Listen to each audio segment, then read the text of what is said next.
What's going on, guys? GloveSaveHockey here. In today's video, we're going to be predicting contracts for restricted free agents that are set to have their contracts expire in the offseason. The first player we're going to talk about up front is Adam Fantilli of the Columbus Blue Jackets. Now, Adam Fantilli is not off to the greatest start to the season this year. His defensive impact has been really poor. It hasn't really been that great overall in his NHL career, but it's definitely worse this year than it was even last year. His offensive impact is still pretty solid, but you've seen some different young guys kind of take off this year, and Adam Fantilli definitely hasn't taken off with 4 goals in 16 games, considering he did have 31 last season. Now, Adam Fantilli, still really young, obviously at 21 years old, was drafted 4th overall a couple years ago out of the University of Michigan. $950,000 cap hit on his ELC, but because of where he was drafted, he's always able to earn performance bonuses. Like I said, 31 goals last year. He's definitely not nearly on pace for that this year. You're hoping that you could see a step out of him, but I would say that Adam Fantilli still has a ton of potential, and he still has a lot to prove in the NHL. With Columbus just not really having a first-line center for a pretty long time now after the whole PLD thing, and he really wasn't playing like a first-line center in Columbus anyway. If I was the Columbus Blue Jackets, I would look to lock up Adam Fantilli to a long-term deal. He definitely wants to be there. Somewhere in the 8-year range at $9.25 million per season, I think will be pretty good. Even though he's had a pretty rough start to the season, he is still a really good player, and I think he's definitely going to be a first-line center for them. The next forward we're going to talk about is Connor Bedard of the Chicago Blackhawks. Now, Connor Bedard is having a really great start to the season. The thing with Connor Bedard is he's definitely putting up a lot more points this year than he has in the past, but I think he just visually looks a lot different. His skating is definitely a lot faster. He's willing to kind of get in the mix and get gritty, and he's made a huge improvement this summer in accordance to stick battles as well. Now, obviously, Bedard is a smaller guy sitting at 5'10", 190. I was kind of curious to see if he would be able to kind of figure it out in the middle of the ice, or would he end up being a long-term winger, but I think he's kind of figured it out so far this year in the middle of the ice, and obviously, him being only 20 years old, like, he's still got a lot of room to grow still, and I think he can definitely figure it out, but obviously, like you could tell with the card, he's going to have to try and figure it out defensively if Chicago is going to want to compete for championships down the road. Now, in accordance to contract with Connor Bedard, if I was the Hawks, I would lock this guy up long term. He's already proving that he can play at an elite level, and he still has a lot of room to grow, and I don't think he's even hit the surface yet of what he can definitely become. If I was the Hawks, I think 12.5 by 8 would be a great contract for Bedard. That's what McDavid got in his last contract, and with the cap going up, I think Bedard definitely deserves this kind of money. We are now moving on to Cutter Gauthier of the Anaheim Ducks. Cutter Gauthier is off to a really hot start to the season, producing a lot of offense with 20 points in 16 games. 11 goals. He's up near the top in the Rocket Richard race right now. I really like Cutter Gauthier's game. I think that this trade with Jamie Drysdale was kind of a mistake the second that it happened. He came into the NHL a couple years ago at the end of the season when he signed his ELC with the Ducks after college, only ended up playing in 1 game. He had 44 points in 82 games last year. I felt like he really started taking a step near the end of the season and ended up with 20 goals. I think this year he's putting up 30 to 40 goals and probably going to score 40 goals a couple times in his career. Now, obviously, with the Ducks, there's a lot of young players in the system. A couple have been signed recently in McTavish and Jackson Lacombe. There's other guys they need to sign. We'll get into Leo Carlsson. I know Minchikov and Zellweger are coming up too, but Cutter Gauthier, I think, is going to be one of the best scoring wingers in the NHL through his prime. So if I was a Ducks, $9 million times 8 would be a good deal, kind of the same deal as Jackson Lacombe, and you can lock up a guy that'll be a first-line winger long term. We are now moving on to Dylan Holloway of the St. Louis Blues. Now, the St. Louis Blues are obviously off to a really rough start to this year. Dylan Holloway isn't off to the greatest start either. He obviously had a really good year last year, offensively and defensively. He's really kept up his defensive impact. The offense has kind of gone downhill a little bit considering of what it was last year. With 8 points in 17 games in the 36th percentile overall in offense. I still like Dylan Holloway a lot, and if he is still putting up like half a point per game when he's not playing that well, I still think that Dylan Holloway will figure it out and be okay. Not too sure if the Blues will this year overall. He was property of the Edmonton Oilers last year and offer sheeted by the St. Louis Blues, a 2-year deal at $2.29 million. They gave up a 3rd-round pick to get him. I think if I'm the St. Louis Blues, I try to lock up Dylan Holloway, considering there's a lot of chatter around some guys that could be moved on their team. Dylan Holloway's not a guy I'd be looking to get rid of, considering how much he has turned it around since coming over to St. Louis. I think 7 times 7 is a pretty solid number for Holloway and the Blues, considering I think he's going to be a really solid second-line player long-term, and I feel like $6.5 to $8.5 million is kind of going to be around the range for second-line players. If he can get back to where he's producing last year, this is no doubt a good contract. We are now moving on to Jason Robertson of the Dallas Stars. Now, Jason Robertson is off to a pretty solid start to the season. He's always been a really reliable two-way forward.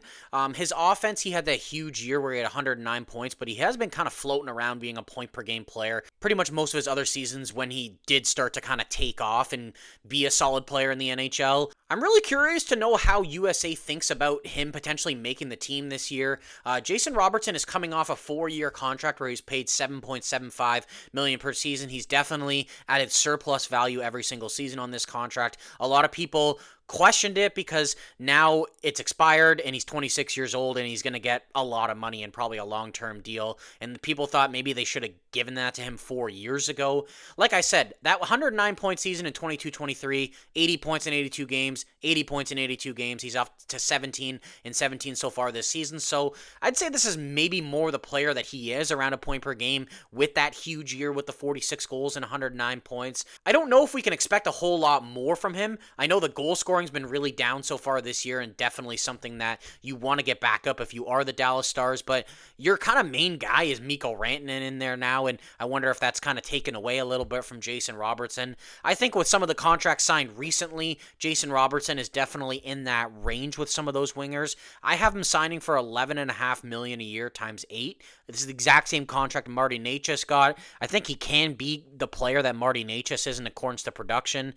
And Dallas is definitely going to have to decide whether they want to pay him this money or trade him, because another team would definitely give him this type of money. We are now moving on to Leo Carlsson of the Anaheim Ducks. Now, Leo Carlsson is having an incredible start to the season. Definitely something I didn't see coming. Not that I didn't see it coming in the player, but maybe this quickly, still on his entry-level contract. I thought it would maybe take a year or two for him to get to this point. He's in the 98th percentile of offense so far this year and the 58th of defense. He's been a really solid two-way centerman since he has came into the NHL, but the offense is just clearly taking off this year. He's in the last year of his entry-level contract. He was kind of not completely utilized in the first year of this entry-level contract, kind of putting him on a plan of not playing every night. He's never played that many games, so it was kind of something that they decided to do, and some other guys this year, like Michael Misa, seem like they're on the same plan. He had 45 points last year in 76 games, 26 in 16 games so far this year. He's already halfway to the amount of points that he had all of last year.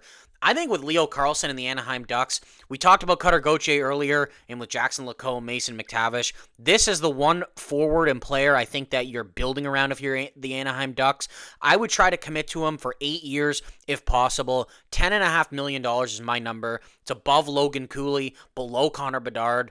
If I'm Pat Verbeek, I try to sign this contract as soon as possible before he potentially puts up maybe even 100 points this year. 10.5 times 8 for Leo Carlsson is a good deal for both sides. All right, we're now going to talk about Pavel Dorofeyev of the Vegas Golden Knights. Now, Pavel Dorofeyev is off to a really hot start in accordance to scoring goals and actually playing defense this year. He's on the 98th percentile. He's scoring at a pretty crazy rate. He obviously had 30-plus goals last year. He's basically on pace to score 40-plus goals this season. He's on a 2-year deal at 1.835 right now with the Vegas Golden Knights. I'm sure he's expecting a huge raise this summer at the age of 25. 35 goals he ended up with last year in 82 games, 52 points overall. The year before was really the first mark that he made on the NHL, playing in 47 games, 13 goals, but always heard about this guy being a pretty lethal goal scorer when he was playing over in Russia. Now, Dorofeyev in Vegas, obviously this is going to be a pretty difficult negotiation, I think, to be honest, because there are a lot of parts of Dorofeyev's game that are still kind of a question mark. Like, obviously he's pretty lethal on the power play, and he can score goals, something that Vegas has definitely struggled to do in past years. If I'm Vegas, I would go somewhere in the range of $7 million times 5. You don't have to commit to him super long term, but he is still going to be a huge part of you being able to have an identity and score goals, because in the playoffs, it really hurt Vegas last year, especially against Edmonton. But Dorofeyev, $7 million for the next 5 years. I don't think that's too bad of a commitment, considering the cap's going to continuously go up, and he's going to be kind of a top 6, middle 6 player for you. So 7 times 5 for Dorofeyev in Vegas. All right, we're now on to our final forward, and it's Trevor Zegras of the Philadelphia Flyers. Now, Trevor Zegras is off to a really good start offensively and defensively this year. He's kind of been thrusted into like a first-line role, but sitting in the 82nd percentile of defensive impact, considering he was not good whatsoever with the Ducks in 24-25. So Zegras is in the final year of a 3-year contract where he's getting paid $5.75 million per season. This contract had no signing bonuses whatsoever, and he was paid $5.75 per year throughout the duration of this contract. He's got 16 points in 16 games this year with 4 goals and 12 assists. His defensive impact has been better this year than it has in any other season, and you can argue same with the offensive impact, even though he had 61 points and 65 points through 21 to 2023. Now, a contract for Zegras and the Philadelphia Flyers, this obviously seems like it's been a pretty good match so far. The Flyers really lack centers and center depth. I know Sean Couturier is still a solid player, but he is getting up there in age. I would try to lock up Trevor Zegras if I'm the Flyers, and it seems like he wants to be there. A 6-year deal at 7.35 would be a pretty solid ground, I think. We've talked about a couple other players that are probably in this range of being like a second-line player long-term. Centers are hard to come by. 7.35 times 6 for Zegras and Philly would be a solid deal for me. All right, so we are moving on now to defensemen, and the first guy I want to talk about is LA Kings defenseman Brandt Clarke. Now, Brandt Clarke is still only 22 years old, even though it feels like he's been playing for quite some time now. His ELC began in the 21-22 season. It slid 2 years. Now the 25-26 season is the last year of the ELC. He's going to be 23 when his new contract kicks in. Sitting at 6'2", 201 pounds, kind of playing more of like a top 4 role, even though the minutes aren't really there. I feel like production-wise, in accordance to driving offense, producing offense, he's playing like a top 4 guy with 8 points in 17 games.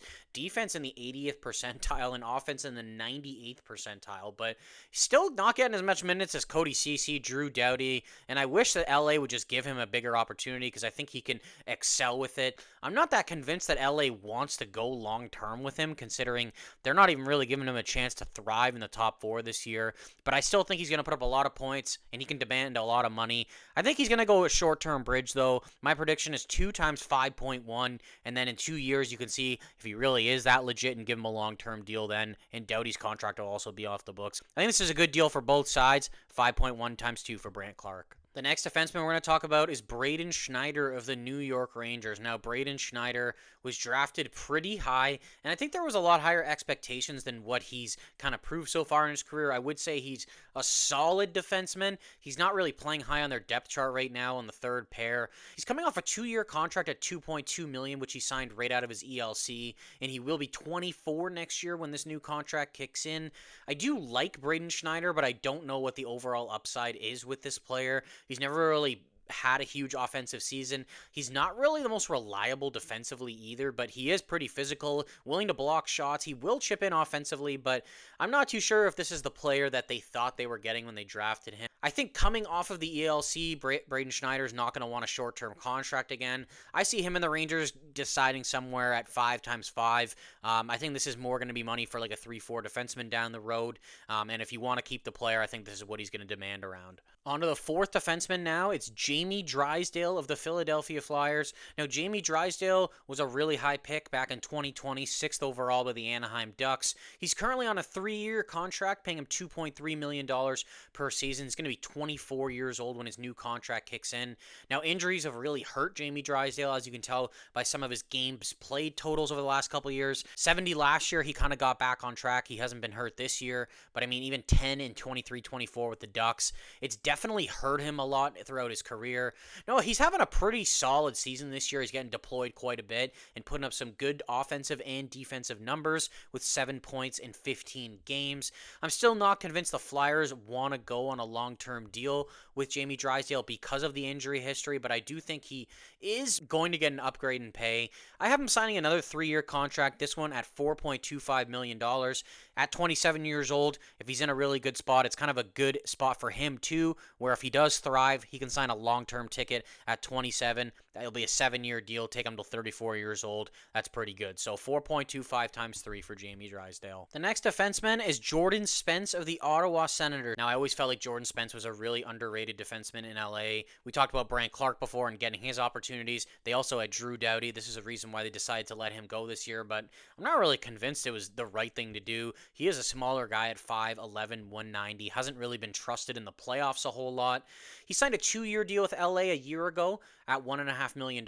He will be an RFA this summer at the age of 25. I like this player. He's shown that he can contribute offensively in a limited role, playing third pairing minutes. 28 points last year, 24 points 2 years ago. He's got 7 points in 8 games so far with the Senators this year, and he's playing really solid defense once again. I think that Jordan Spence can definitely be a top 4 defenseman long term if he's given this opportunity. I think Ottawa should try to lock this guy up.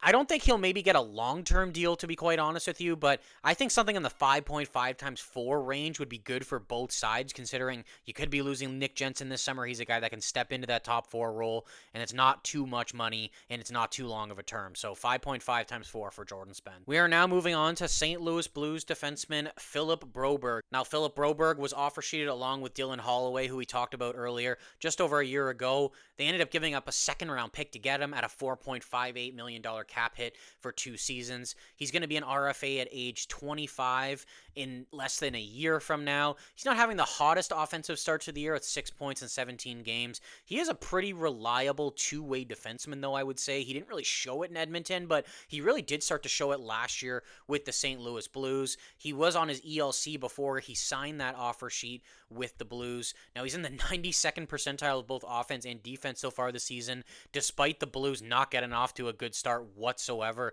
This is definitely a guy I wouldn't be looking to get rid of if I was the Blues and tried to start selling off assets during the year because they might not make the playoffs. If I was the St. Louis Blues, I would try to lock up a guy like Philip Broberg because I think he can be the answer to your defensive problems long term. I've got him signing a 5-year contract this summer at a $6.5 million cap hit. I don't think this is going to be a lot to stomach, to be honest, especially if you're getting rid of maybe like a Buchnevich or a Kyrou or a Braden Shen and money's coming off that way. So 6.5 times 5 for Broberg. Our final defenseman to talk about is Simon Edvinsson of the Detroit Red Wings.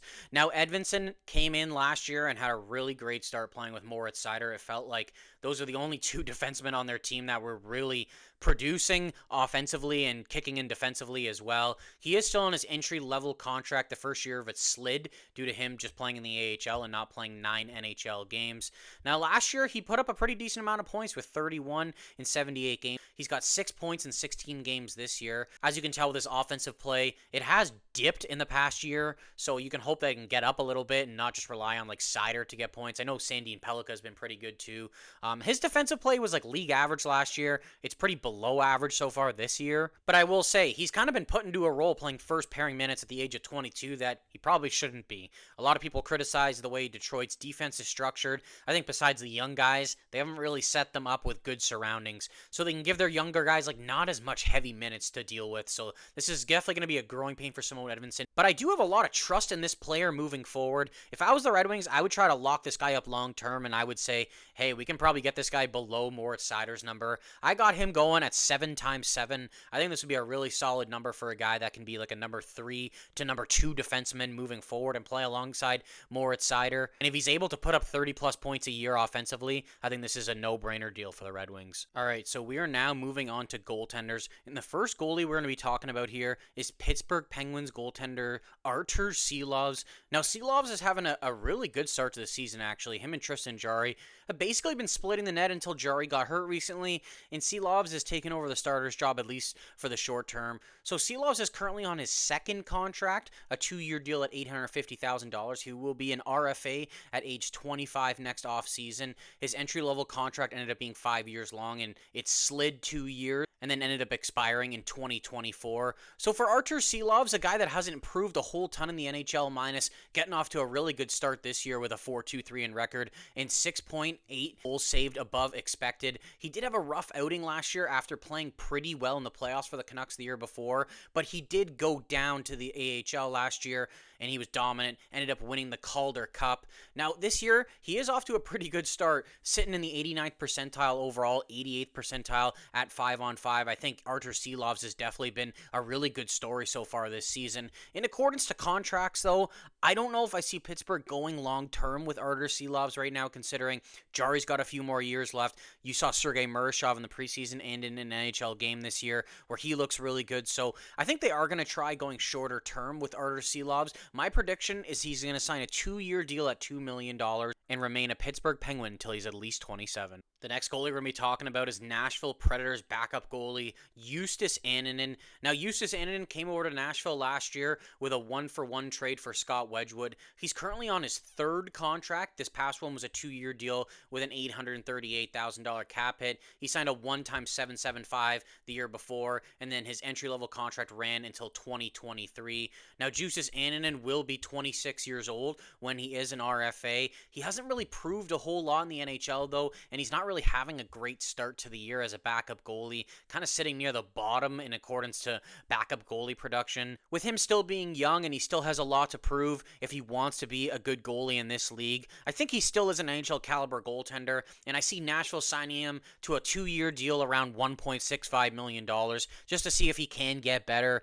And unless Nashville decides to move on from UC Saros, I don't see a path for Annunen to be a starting goalie in Nashville. The third goalie we're going to be talking about is Columbus Blue Jackets goalie Jet Greaves. Now, Jet Greaves has had a really interesting kind of upbringing until he's reached the NHL here. 24 years old, a smaller goalie at 6 foot, 187 pounds. He's on his second contract right now. He'll be an RFA at age 25 this offseason. His entry-level contract was signed in 21-22, and he was undrafted to the NHL, just kind of making his way through the ranks, playing a little bit in the ECHL, a little bit in the AHL, before getting a chance in the NHL kind of at the end of last season, and it's gone on to this season. Last year in 11 games, he had 14.46 goals saved above expected with a .938 save percentage. This year, he's having a really good start as well. In 9 games, he's got a 6.47 goals saved above expected.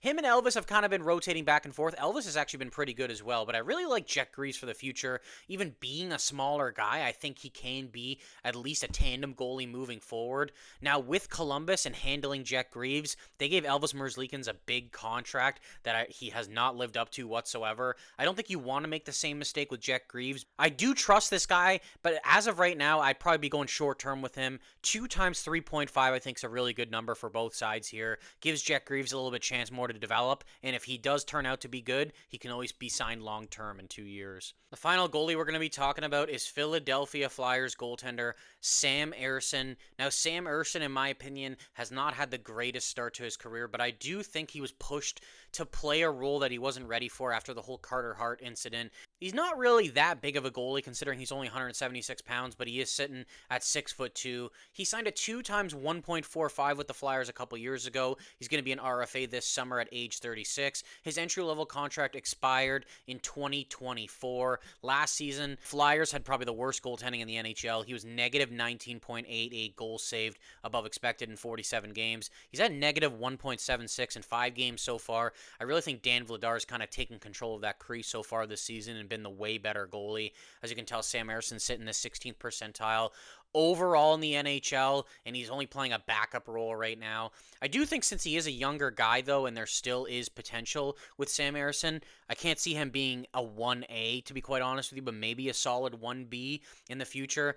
I could see the Flyers signing him to something like a 3 times 3. It's not a huge commitment long term. And if it doesn't work out, you kind of have an out with him in a couple years, so you can bring in some new goaltenders. I know the Flyers have a couple guys in the depth chart, but Sam Ersson, 3 times 3 with the Flyers. Alrighty, so that is going to do it in accordance to RFA predictions for these 18 players that I've selected to predict their contracts. We're going to go through it one more time. Adam Fantilli, 9.25 times 8. Connor Bedard, 12.5 times 8. Cutter Gauthier, 9 million times 8. Dylan Holloway, 7 times 7. Jason Robertson, 11.5 million times 8. Leo Carlsson, 10.5 million times 8. Pavel Dorofeyev, 7 million times 5. Trevor Zegras, 7.35 times 6. On to defense, Brandt Clarke, 5.1 times 2. Braden Schneider, 5 times 5. Jamie Drysdale, 4.25 times 3. Jordan Spence, 5.5 times 4. Philip Broberg, 6.5 times 5. Simone Edvinsson, 7 times 7. And then finally with goalies, Arturs Silovs 2 times 2, Justus Annunen 1.65 times 2, Jet Greaves 3.5 times 2, and Sam Ersson 3 times 3. Thank you very much for watching this video. If you haven't, please like and subscribe, and stay tuned for future videos.